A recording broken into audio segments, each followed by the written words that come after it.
Pero this one is one of my favorite old model Coleman. It was born July 1970. And I noticed the mantles, they start to be dark. This one is just the basic that you can get in our Walmart. So now I try to use the silk, the one with the seller that I bought. They said it's this one. There's additive like thorium chemical, so they give you a bright white instead of yellowish. This one is just basic yellow. So the new one now, it's yellow, not like before. It's a bright white. So I show you that, and we're gonna change this one later today, and I show you how this one changed the mantle and the pirate again. So I show you the difference. Let me put this one on. So the light is on now. As you can see, it's a little bit yellowish, bright, but it's yellowish. So now I just gonna show you later what's the look like. The one is white bright with the thorium chemical that they stopped production yan because they said it's bad to the people health. Set it down the light and let's see how bright it is. So light it's up. So you can see the camera, it look like white bright, but when you look at it in actual, this one is a little bit yellowish. And I'm just gonna put the new one, which it's the silk. So shut this one now. Wait until it cool and put the new one. Shut it down.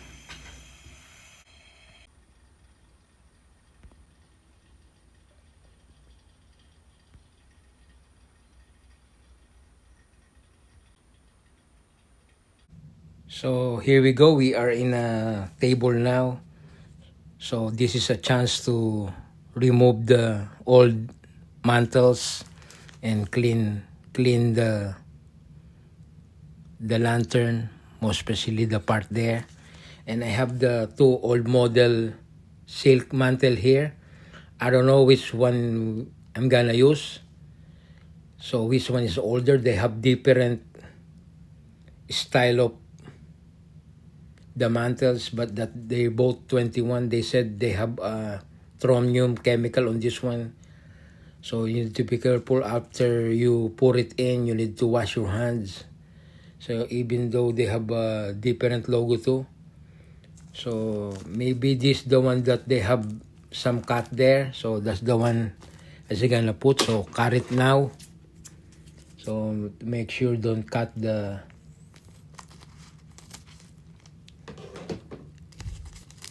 and here's already out. So hopefully this one is not brittle yet. So they still have a logo of Coleman. It's look old, very old. So let's put this one in now. So let's remove this one really quick. Put that one both on the side.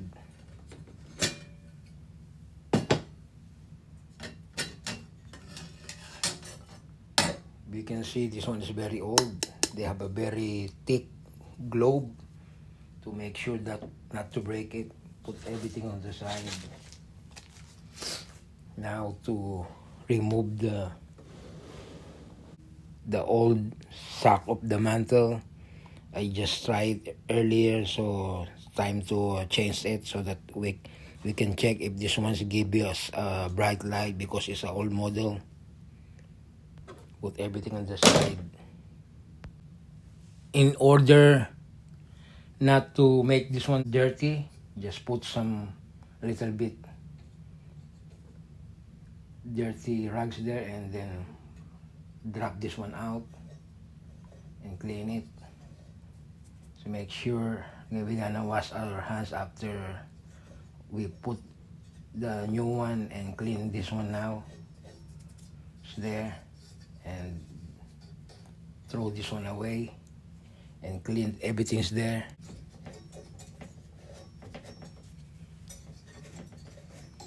this is the right time to clean this one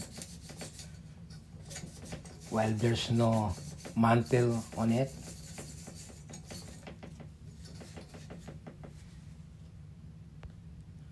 So touch some brush there. Just want to make sure the burner's really clean.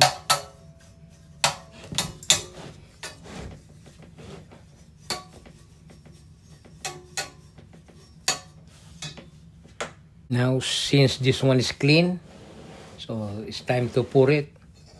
So make sure try to remove all the dust there. And put this mantle in now. So make sure this one is aligned, both end, and tie it up once.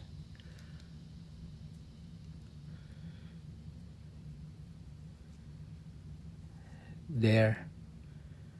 They make the tie very little and then put in a burner now. So make sure sear it good. Move a little bit closer. So I align up all the there. And just gonna make sure, make it tight and do another tie.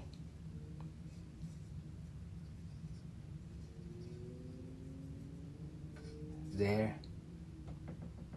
And then cut, leave at least one port. Or I'm gonna tie one more. So make it 3. Make sure it's tight there, very nice. And leave one port of the string, bolt. And after that, repeat the process on the other side. If you can see, I have a very nice tie there. So repeat the process on the other side. So the other one is in, just loop and then tie it for at least 3 times and cut the same length to the other side, same as earlier. Since this one is very old, so it's brittle, so I cut accidentally, but the good things, I already tied it at least twice. Not the same as the other one is 3 times. Now it's time to make this sack so that we can fire it later. So let's try this torch if it is work. So start to burn it.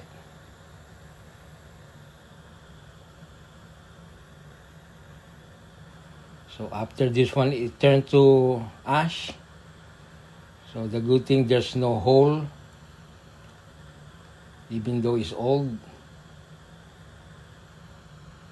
Now it's turned to ash, and then the other one too.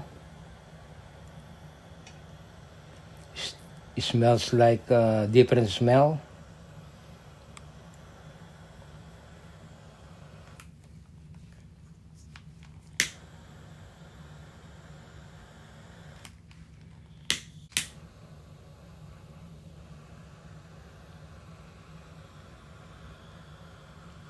And let's wash our hands thoroughly, rinse it,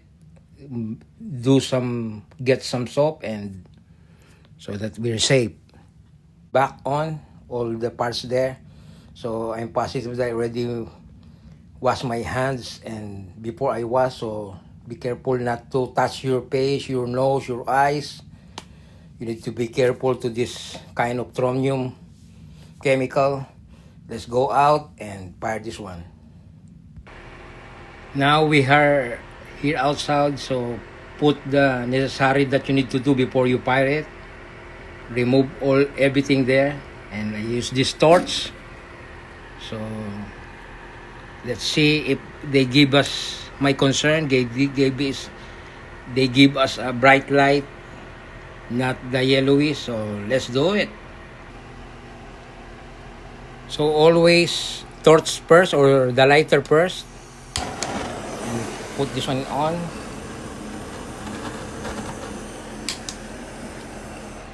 So it works. Now clean it. Use the lever cleaner and put this one all the way.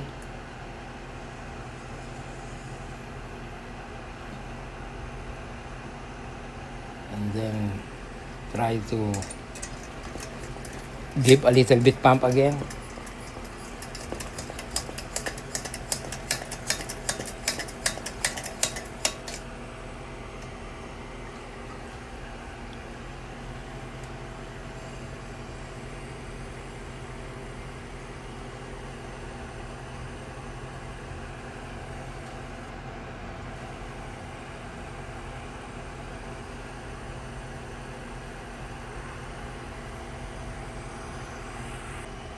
So this is the one I expect. So it's true. The seller is tell the truth that this one it's give you a white bright light. So it's successful. So I'm happy for the result. So we just gonna put everything there. And let's see at night later if this one give us a bright around, and do the cleaning again. So I think it's a successful buy. So you can see is a very bright white light. So that's the one I want. That's why I ordered this one online in eBay. They look old, like 7 sets of 2, so 14 total. So I spent a little bit money there, but it's a very quality light. And hopefully I can show you this one in the dark later soon, and how this one show you the light around.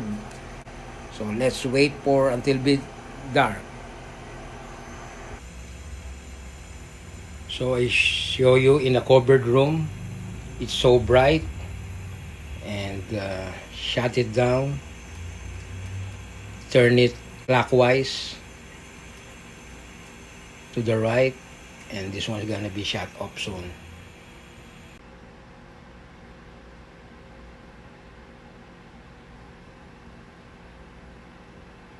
Now the light's gone.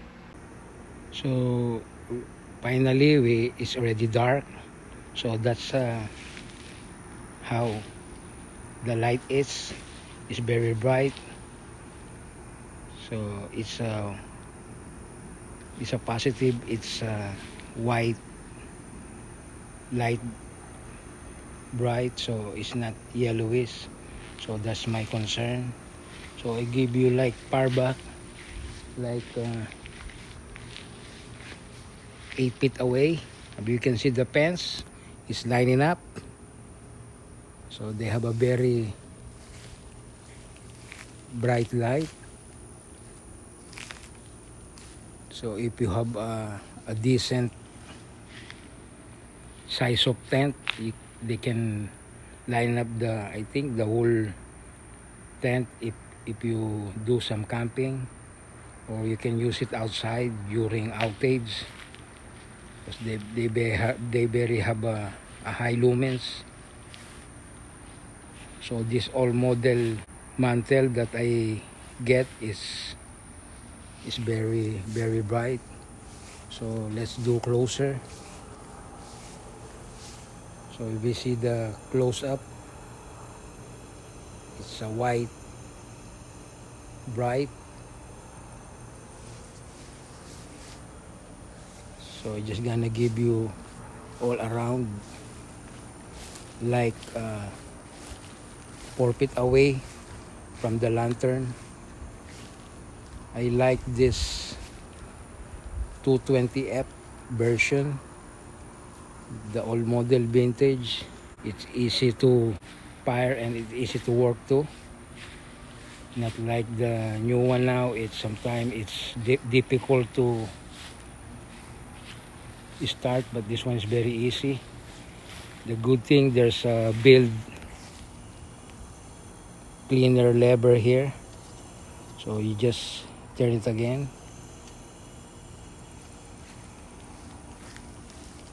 So far I like it.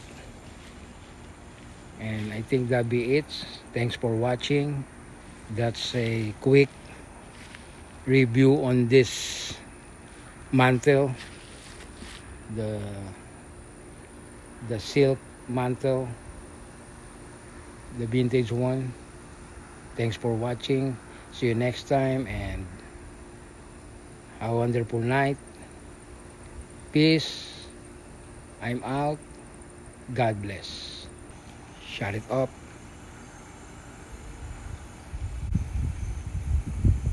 After the Coleman fluid is out of the generator, it's gonna be shut off.